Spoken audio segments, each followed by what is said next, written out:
Ndugu mgeni rasmi, mkoa katika mashindano haya ulipaswa kuwapokea wanamichezo 960 na walimu 136 kutoka katika halmashauri zote, ambapo kila halmashauri ilipaswa kuleta wanamichezo wasiopungua 120 na walimu wasiopungua 17.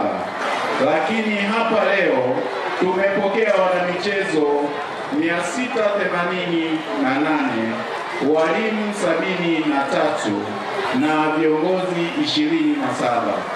Ndugu mgeni rasmi, wanamichezo hawa watakuwa hapa kwa muda wa siku 4 kabla ya kuwapata wanamichezo mahiri zaidi wa kuwakilisha mkoa wa Ruvuma katika mashindano ya taifa yatakayofanyika mkoani Iringa, manispaa ya Iringa.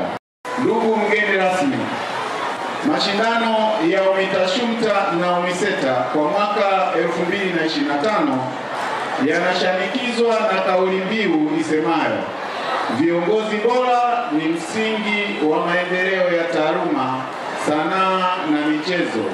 Shiriki uchaguzi mkuu 2025 kwa amani na utulivu. Usiopingika kuwa maendeleo ya michezo katika taifa letu yamekuwa kwa kiwango kikubwa sana, kuanzia katika ujenzi wa miundombinu hata ubora wa wachezaji. Timu nyingi zina wachezaji walioanza mbio zao kuanzia katika mashindano ya UMITASHUMTA kisha UMISETA, huku wanaonekana na kuchukuliwa kuwa wachezaji wa vilabu.